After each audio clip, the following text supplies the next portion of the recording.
حصہ آپ کے سامنے تلاوت کیا گیا۔ اللہ سبحانہ و تعالی نے اس آیت میں اس بات کی وضاحت فرمائی ہے کہ ان الصلاۃ تنہا عن الفحشاء والمنکر، کہ بے شک نماز بے حیائی اور برے کاموں سے روکتی ہے۔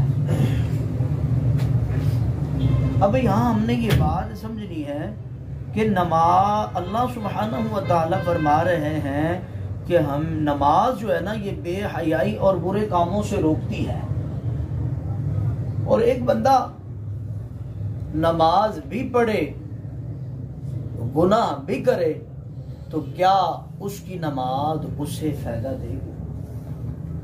مثال کے طور پر نماز جماعت کے ساتھ نہ پڑھنا، ایک رکعت نکل گئی یا 2 رکعتیں نکل گئی، محترم بھائیوں یہ معمولی بات نہیں، یہ بہت بڑی مسٹیک ہے۔ نماز کی فضیلت بہت زیادہ ہے۔ اب اسی آیت مبارکہ کے اندر جو ہے نا اللہ سبحانہ و تعالی نے آخر میں کیا فرمایا ہے کہ ان الصلاۃ تنہا عن الفحشاء والمنکر ولذکر اللہ اکبر۔ اللہ سبحانہ و تعالی کا جو ذکر ہے نا یہ بہت بڑا ذکر ہے۔ اب مثال کے طور پر مسجد کے اندر مؤذن جب اذان دیتا ہے تو وہ اللہ اکبر کی صدا بلند کرتا ہے۔ اس سے ہمیں کیا پتہ چلتا ہے کہ یار بڑے کے گھر سے بلاوا آیا ہے، اب دنیا کی جتنی بھی کام ہے، دنیا کی جتنی بھی مصروفیت ہے، دنیا کی جتنے بھی کام کاج ہیں وہ کچھ نہیں ہے، اب بڑے کے گھر سے بلاوا آیا ہے، اب بڑے کے گھر میں جانا یہ سب سے بہتر ہے۔ اور یہ ایک دفعہ بلاوا نہیں آتا، دن میں 5 دفعہ، دن اور رات میں یہ 5 بار پکارا جاتا ہے، انسان کو بلایا جاتا ہے، بتلایا جاتا ہے، اور لوگوں آجو کامیابی کی طرف آجو، اور لوگوں کامیاب ہونا چاہتے ہو آجو۔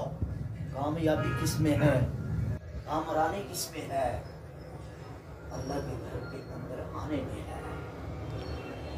اب یہاں 2 باتیں میں کرنا چاہوں گا کہ ہمارے ہاں یہ بہت بڑا المیہ ہے کہ ہم نماز کو وہ اہمیت ہی نہیں دیتے جو صحابہ کرام رضوان اللہ علیہم اجمعین نماز کو اہمیت دیا کرتے ہیں۔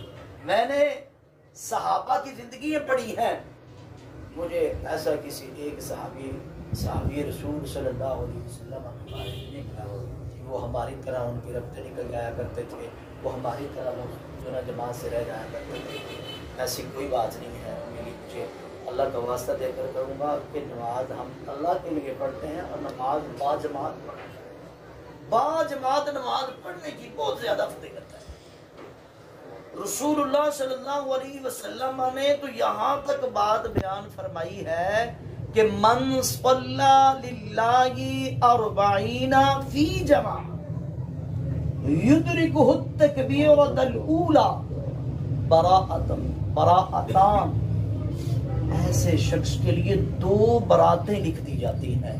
جو بندہ صف اول کے اندر تکبیر اولا کے ساتھ با جماعت نماز پڑھتا ہے، ایسے شخص کے لیے 2 خوشخبری ہیں۔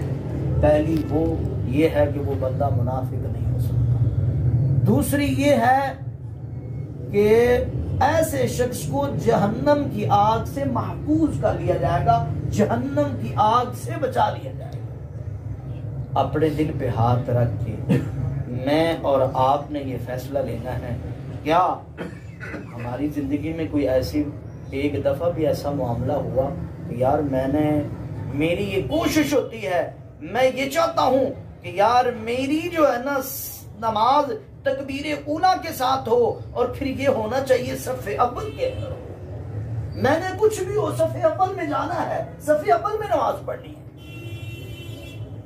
ایسے شخص کو جہنم کی آگ سے بچایا لیا جاتا ہے جو بندہ 40 دن بعد جماعت صف اول کے اندر نماز پڑھتا ہے، اور وہ ایسا شخص منافق بھی نہیں ہو سکتا۔ اور دوسری بہت زیادہ یہ پڑھو، بہت زیادہ فوائد ہیں اس حوالے سے. اس حوالے سے کتابیں لکھی جا چکی کہ 5 جماعت نماز پڑھنے کے فوائد.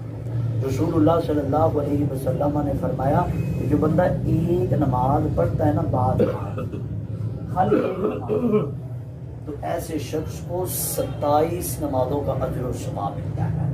اصولاً یہ پتہ تو چلا نماز اس نے ایک پڑھی ہے مگر اسے 27 نمازوں کا اجر و ثواب ملا ہے. تو محترم بھائیوں، خالی بعد جماعت نماز پڑھنے کی فضیلت کے ساتھ ساتھ صف اول کی فضیلت بھی بہت زیادہ ہے. رسول اللہ صلی اللہ علیہ وسلم نے کیا فرمایا کہ اگر تمہیں پتہ چل جائے کہ صف اول کی فضیلت کیا ہے، صف اول کی اہمیت کیا ہے، تو تم آپس میں پورا اندازی کرو صف اول میں جگہ لینے کے لیے. اور ساتھ میں ہی فرمایا، دوسری روایت میں کیا فرمایا، اگر تمہیں پتہ چل جائے کہ صف اول کی فضیلت کیا ہے تو تمہیں اپنے گھٹنوں کے بل گھسٹ گھسٹ کر بھی آنا پڑے تو تم آؤ اور صف اول کے اندر نماز پڑھنے کے لیے جو ہے نا آپ صف اول میں نماز پڑھو. تو محترم بھائیوں، عبادت جو ہوتی ہے نا وہی قابل قبول ہوتی ہے جو نماز عبادت اس کے ٹائم پر. اللہ سبحانہ وتعالی نے قرآن میں وعدے فرمایا کہ ان الصلاۃ کانت علی المؤمنین کتابا موقوتا، کہ بے شک اللہ سبحانہ وتعالی نے مومنوں پر نماز کو فرض کیا ہے مگر اس کے مقرر اوقات کے اندر. تو محترم بھائیوں، یہ نماز دیکھیں ہم نے ٹائم تو نکالنا ہوتا ہے نا نماز کے لیے. نماز تو ہم نے پڑھنی ہوتی ہے نا. جی اگر ہم اتنی کوشش کر لیں، اتنی محنت کر لیں کہ یار جیسے اذان ہو ہم فی الفور مسجد میں آ جائیں، اور اس کی مسجد میں آنے کی مسجد کے اندر آنے کی بہت زیادہ فضیلت ہے. میں نے حدیث میں پڑھا ہے کہ جس بندے کا مسجد کے ساتھ دل لگا رہتا ہے، مسجد کے ساتھ دل لگنا، میں کہتا ہوں بات کرنے سے پہلے ہی کرتا ہوں، دعا کرتا ہوں کہ اللہ ہمارا دل مسجد کے ساتھ لگا. آپ علیہ السلام نے فرمایا کہ 7 قسم کے خوش نصیب وہ لوگ ہوں گے کہ کل اور روز قیامت کسی قسم کا کوئی سایہ نہیں ہوگا اللہ کے عرش کے سائے کے علاوہ. ان میں سے خوش نصیب وہ شخص ہوگا کہ رجل معلق فی المساجد، جس کا دل مسجدوں کے ساتھ لگا ہوا ہو. ایک نماز پڑھی ہے، دوسری نماز کی فکر لائق ہوتی ہے. محترم بھائیوں، اللہ کے لیے، خدا کے لیے نماز کو باجماعت پڑھیں اور اس کی بہت زیادہ فضیلت ہے. اور وہی کام آپ سمجھتے ہیں کہ جو اس کے فقط پر اس کے ٹائم پہ کیا جائے وہی کام درست اور ٹھیک ہوتا ہے.